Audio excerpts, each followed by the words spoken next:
आज सेंधवा के इतिहास में ये सबसे बड़ा दिन है। मैं जब से, अभी तो राजनीति में जरूर नहीं हूं, पर जब से शुरुआत मेरी राजनीति के अंदर प्रवेश हुआ, हम सामाजिक क्षेत्र में काम करते रहे और मैं 15-20 साल से इस विधानसभा का भी नेतृत्व किया। सरकार में भी और संगठन में भी कई पदों पर रहकर मैंने काम किया। यहाँ सेंधवा की बात है, वर्षों से बाबा अम्बेडकर की मूर्ति लगाने का यहाँ हमारे सभी वरिष्ठ लोगों का सोच रहा। कई बार कई फाइलें चलती रही। एक जहां पर हमारा मंच बना हुआ है, ये जमीन भी सिलेक्ट हुई। एक रोज मैं यहाँ भ्रमण के लिए आया तो ये किले के धड़ से जो मकान थे वो भी गरीब लोगों के, और उनको भी बचाने की जरूरत थी। इसके बाद में मणिपाई धर्मशाला की जो जमीन थी उसका भी प्रयास किया गया। फिर मैंने हमारी माँ जी के पास गया एक रोज कि माई मैं थक गया, आपका कार्यकाल स्वर्णिम अक्षरों में हम यहाँ लिखेंगे, आप तो इस चौराहे के लिए बाबा अम्बेडकर के लिए आरक्षित कर दिए। और वो सपना मैं पूरा माननीय माता जी को तो दे ही रहा हूँ। ये नगर पालिका परिषद के सभी हमारे जो पार्षद लोग हैं उनका भी मैं हार्दिक स्वागत और अभिनंदन करता हूँ। दूसरा कि आज मैं अनुसूचित जनजाति आयोग का मैं जो राष्ट्रीय अध्यक्ष बना, ये ईश्वर की देन है और बाबा अम्बेडकर की देन है कि जो मैं आज इस आयोग में, क्योंकि मैं भी लंबे समय से पॉलिटिक्स में काम किया। हमारे देश के लोकप्रिय प्रधानमंत्री नरेंद्र भाई मोदी की अनुशंसा पर भारत के राष्ट्रपति महामहिम द्रौपदी मुर्मू जी के आदेश से मैं इस आयोग में काम कर रहा हूं, क्योंकि मुझे सेंधवा के साथ साथ मध्य प्रदेश के साथ साथ अभी करीब 13 मार्च को मैं 2 साल पूर्ण कर लूंगा। 2 साल के कार्यकाल में मैंने मेरे सदस्य जो 3 सदस्य देश के कोने कोने में हम घूम रहे हैं।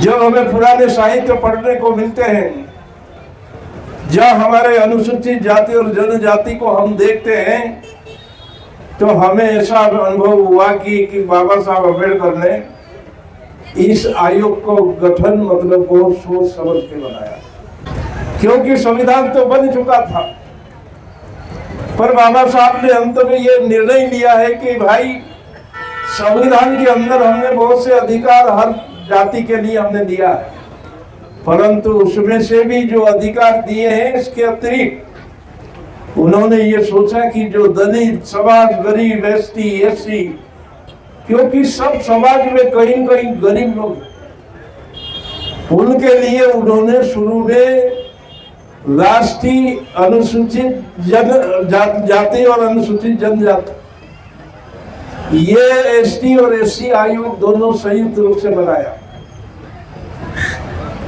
उसके अंदर उस टाइम पे आयोग का अध्यक्ष नहीं हुआ करता था, उसके अंदर एक कमिश्नर होता था पूरे देश का, जो हमारे एसटी एससी जो आयोग के जो संबंधित जो समाज है उसकी देखरेख करता था।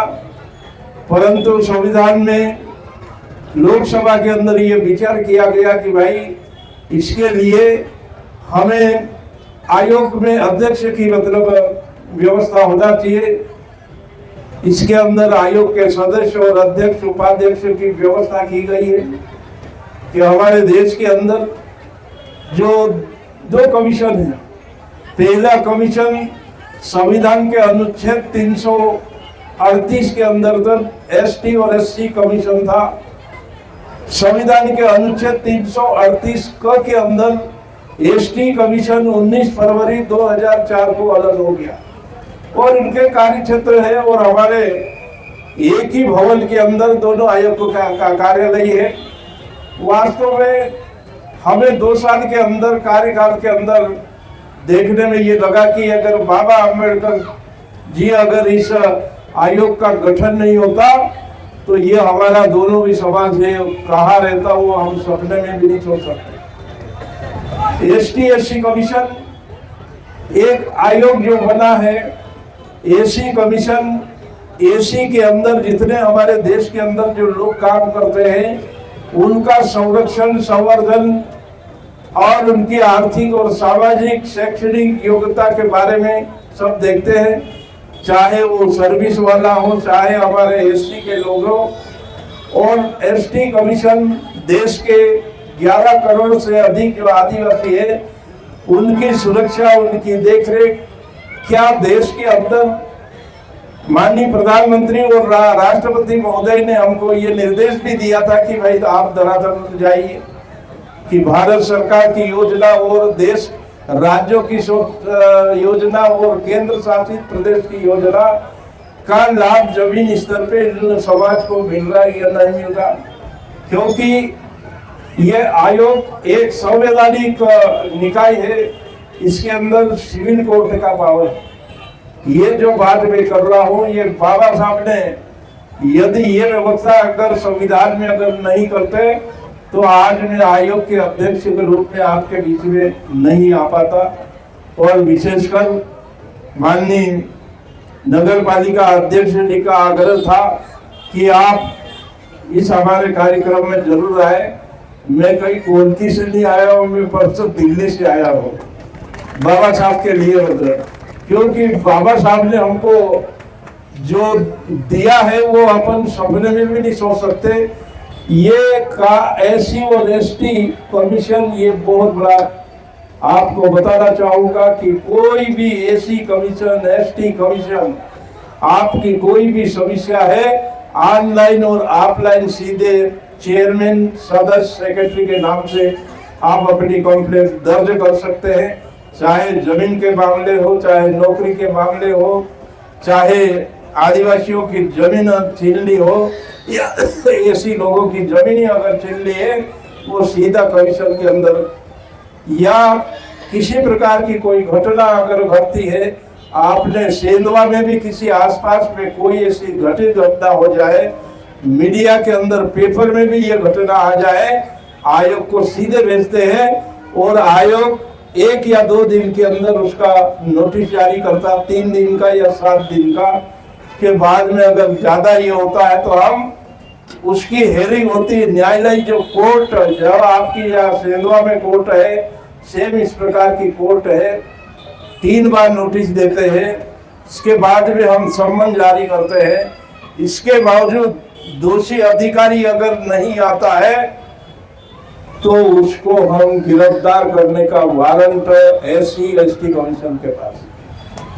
ये बहुत बड़ा काम है, क्योंकि हमें 2 साल के अंदर ये लगा कि भाई आयोग के आधे से ज्यादा काम कमीशन का जब नोटिस जारी होता है, अधिकारी वर्ग मतलब उस कमीशन के नोटिस के आधार पर उसका समाधान आधे से ज्यादा लोगों का होता है। ऐसे देश के अंदर हजारों प्रकरण एससी कमीशन और एसटी कमीशन में आते हैं और ये काम करते हैं। और आज यह शुभ अवसर पर मैं यहाँ के सेंधवा की जनता को, मैं विशेषकर नगर पालिका अध्यक्ष और नगर परिषद के सभी पार्षदगणों को बहुत बहुत धन्यवाद और आभार व्यक्त करता हूँ कि इस महान व्यक्ति के लिए आपने एक स्टेच्यू बनाने की स्वीकृति दी।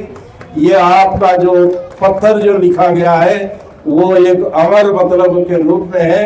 बाबा का नाम रहेगा तब तक हमारा भी सेंधवा का नाम रहेगा। इस प्रकार से ये कार्यक्रम संपन्न हुआ।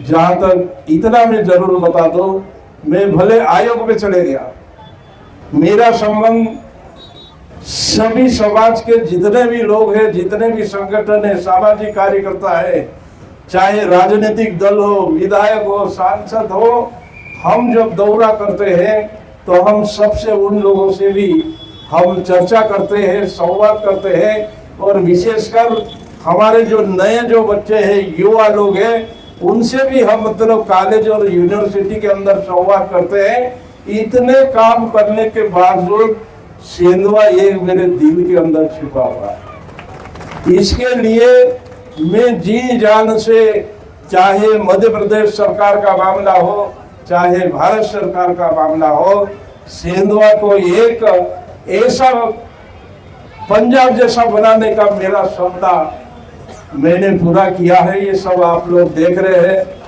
15-20 साल के मेरे कार्यकाल के जो काम, मुझे गिनाने की जरूरत नहीं है। मैंने ये नहीं देखा ये बीजेपी का है, ये कांग्रेस का है। मैं तो एक ही सोचता हूँ कि ये इस क्षेत्र के लोग मेरे लोग हैं, मेरे परिवार के लोग हैं। इस भाव से जनप्रतिनिधि को काम करना चाहिए, चाहे पार्षद हो, नगर पालिका के पदाधिकारी हो। ये सबका साथ सबका विकास जो मोदी जी का मंत्र है, इसको हर राजनीतिक दल स्वीकार करने लग गया कि भाई जो नारा है वो सही है। दिग्विजय सिंह तो तारीफ करने लग गया। बस इतना कहना, ज्यादा मेरे परिवार के लोग हैं इसलिए मैं ज्यादा राजनीतिक बात नहीं करूंगा। बहुत बहुत धन्यवाद।